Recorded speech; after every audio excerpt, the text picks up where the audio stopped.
Redditors, what started off as a small lie but then snowballed into this is my life now? My freshman year of college, I was walking around campus when a very friendly looking girl waved at me. I'm awkward. So of course I waved back. The next week, the same thing.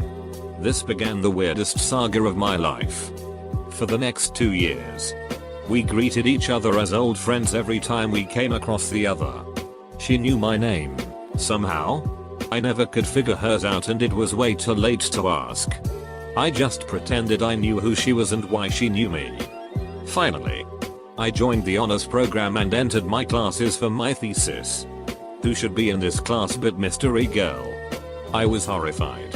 I wouldn't be able to pass it off anymore. First day of class, we are all sitting there chatting and she greets me by name. Again. I had finally learned her name from attendance. Thank God. Someone asks. Finally. Oh. So do you two know each other? Where'd you meet? Silence. I stare at her. She stares at me. Finally she breaks down wailing. I don't know. I don't know. Okay. We've just been waving at each other for 2 years and it was too late to ask. She's standing in my wedding next spring as one of my bridesmaids and very best friends. Edit, I'm a chick. She's not 100% sure how she learned my name. Hi Ty. Love you dude. Told a small lie to a girl I was texting that I love running. Dunno how it sold because I was fat. Started running the second after I sent that. 5 years later I went from 298 to 180. Not bad. You dumbus.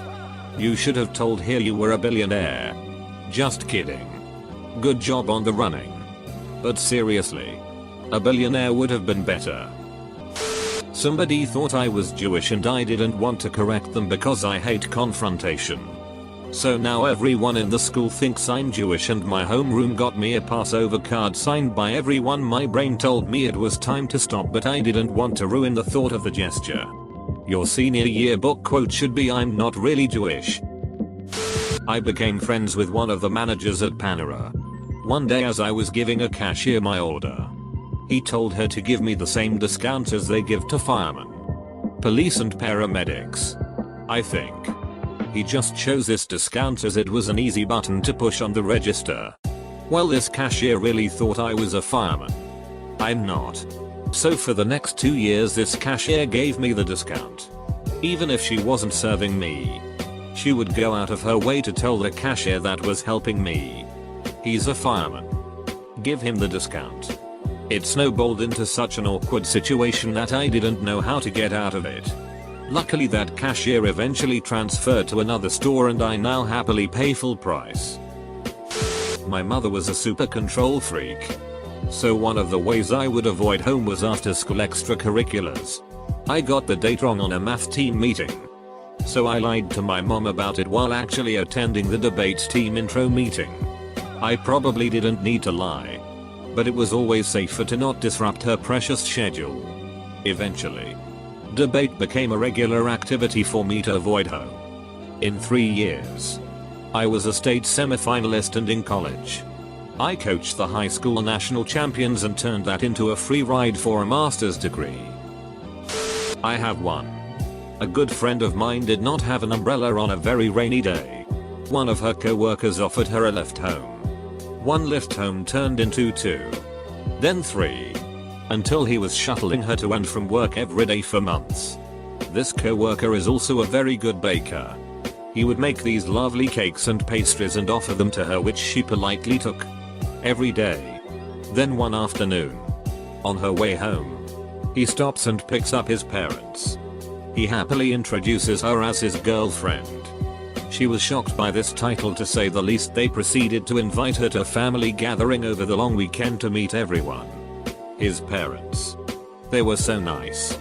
She accepted because she didn't have the heart to embarrass the guy.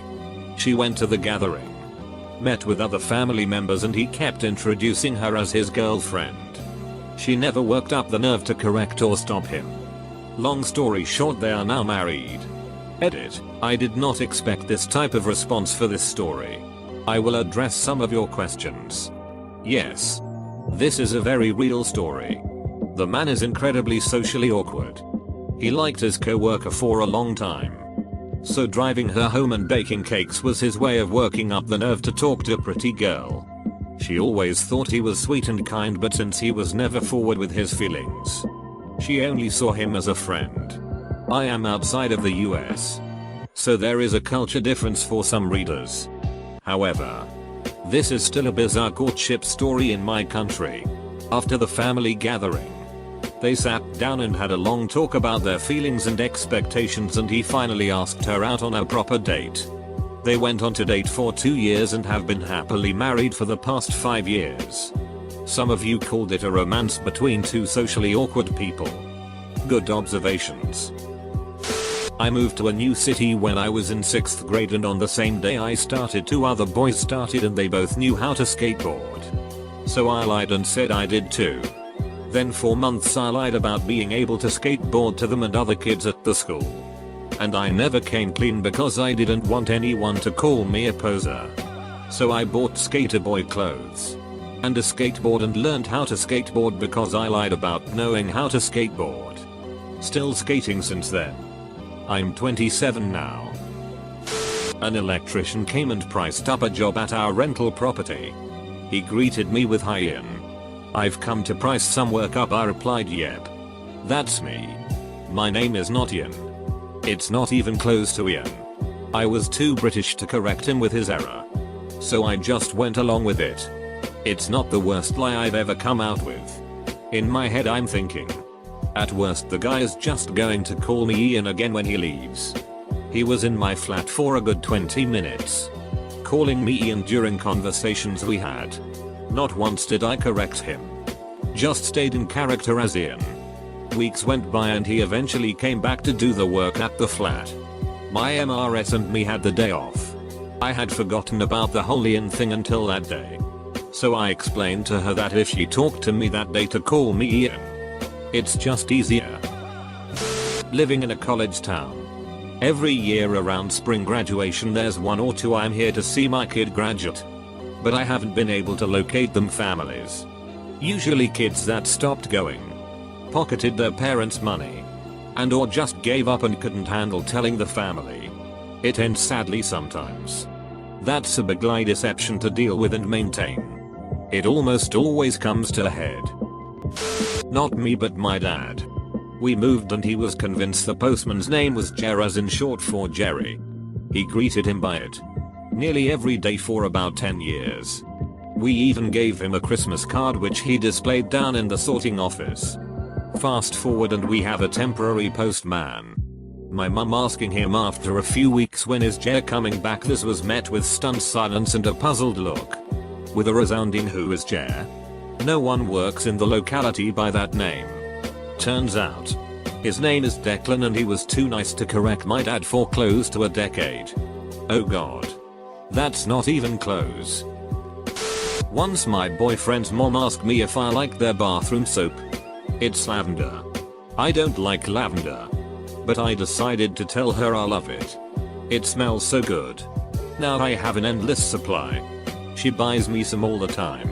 It's too sweet to tell her the truth, so I just keep it to myself and use the mediocre smelling soap. Oh well. This is how I live now. Edit. I will ask for different soap. I've been given plenty of encouragement. Thank you. Edit 2. I will really send you lavender stuff I have if you pay for shipping. PM me. Serious inquiries only. People picked on my brother in high school for getting jumped by some wannabe blood thugs in the bathroom. Popular thugs. If you can believe it. It was relentless. His confidence and any friendships were crushed. Cause, you know, people can't be seen with the loser. One day I was confronted by said thugs, basically talking it about my brother. And in my infinite wisdom, I said I could box, so they better back off. Something to that effect. Looking back, I cringe. But you do what you have to. Needless to say, they did not back off. Somehow, I landed a punch on one of the kids that dislocated his jaw. Like, flapping around like a mouthpiece hanging from a football helmet. I became the kid who could box but never wanted to fight. Which I guess gave me credibility. I don't really know. Everyone and their hyena came to me asking where they could learn said boxing skills. How I'd learned by 16. All that crap. I'd wanted to just come out and say I had been lucky. But I didn't want anyone to give my brother it again. So the lie stayed. Luckily, no one ever picked on my brother afterwards. And I did eventually learn some boxing fundamentals. But most because I felt like I was living a lie. Which I was. As a man. I have not had to keep up the facade. Edit, this really blew up. I don't post or get on Reddit too much. And I never expected this to get as big as it did. Thanks to everyone who had kind things to say. A lot of people are saying that my parents were faulty in punishing me. And I understand where you are coming from. But they were good parents to me growing up and I never held it against them. They never had a bad opinion of me for doing it. I think they mostly punished me so that I wouldn't strut around school acting like Joe Cool. They eventually found out why I did it. And the lie I held throughout high school. And they were proud of me for doing what I did. To everyone who said I'm a good brother. Thank you. I was having a rough time commuting too far for work for a few months. Decided to quit to find something closer to home. But told everyone I had been approved to work from home. When I went to give my 2 weeks, my manager asked, I know the driving has been killing you. How would you feel about working from home? Work laptop to my left and watching Great British Masterclass as I type. Been working at home since then. Yeah, I'd say I'm pretty good with Excel. No, I wasn't. And now I'm an analyst at a Fortune 400 company. Edit, I have to go back to work guys. It's been fun. Hey. That's winning right there. Congrats. Fake it till you make it and regret it but hide it but still have to fake it so you learn it and do it and get better at it and then when you feel like you've truthfully made it you get fired the end.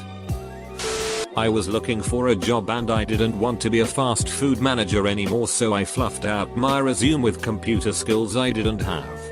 I was contacted by a recruiter who asked me some questions to gauge my abilities and I straight googled the answers as he was asking them. When I went to the interview, the boss had all of these circuit boards sitting all over his desk. I recognized them as Raspberry Pis from Reddit. So I asked what he was using them for. The rest of the interview was just this guy bragging about all of these projects he had going on. He might as well have been speaking Greek. I just feigned interest and said wow a lot. I'm hired. Who knows how this had happened but I have literally googled every problem I have been given. Day 543. They still think I know what I'm doing. I'm making 1.5 times what I was making as a manager. I have a get for Christ's sakes. Edit, thank you for my first gold kind stranger. Wasn't a drinker in high school so to shut down peer pressure I told them I was born with half a liver and drinking anything could make me very sick or kill me. The lie just became natural and followed me to college. Was out with some friends playing pool and decided to have a beer. When I came back, a buddy slapped it out of my hand thinking I was suicidal. Then the explanations began. I didn't want to go to dinner with the gang from work, including my boss. So I told them I was having dinner with my wife and her parents. I lied. I get home. Wife wants to go out to dinner. So we head to the restaurant. And just as we're getting near the door, I see the work gang with my loudmouth boss all piling out of their cars. What are odds of us picking the same restaurant? It busted. There was an old couple walking into the restaurant in front of us. I held the door for them and insisted they join us for dinner. They were quite perplexed, but accepted my offer of a free dinner. It was the most uncomfortable dinner ever. They had no clue who we were. None of us had any shared interests. They rushed through dinner, thanked us, and got the hell away from what I'm sure they thought were a couple of weirdos. A new coworker of mine tried downplaying his day and eventually after me hounding him about why he didn't like celebrating, he eventually told me in confidence that his best friend was killed on his birthday and he hates thinking about it. Fast forward 8 years, this guy and I had become really good friends. Best friends. Lived together at one point. He was accepted into my friend group and I always made sure to downplay his day. His is 4 days after another friend, so we just did a group thing and never made a big deal about it. Finally someone got brave enough and wanted to talk to him about it. And he laughed and had no recollection of telling me that and said he was probably just screwing with me.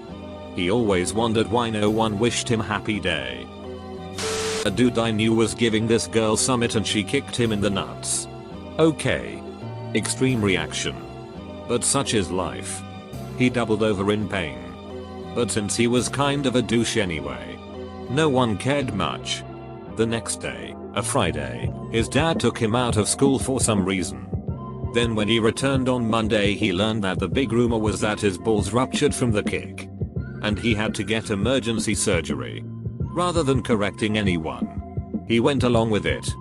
This went on for years. People made fun of him. And he just joked about it. There were idiotic songs people sung about him. He laughed about it. Never denied it once. In fact participated in some of the joking at times. Finally, one day about 3 years later he comes clean. She didn't even actually kick him in the balls. Just in the gut and it really knocked the wind out of him. After all this time, the dude who got kicked in the balls was basically his identity. Strange turn of events.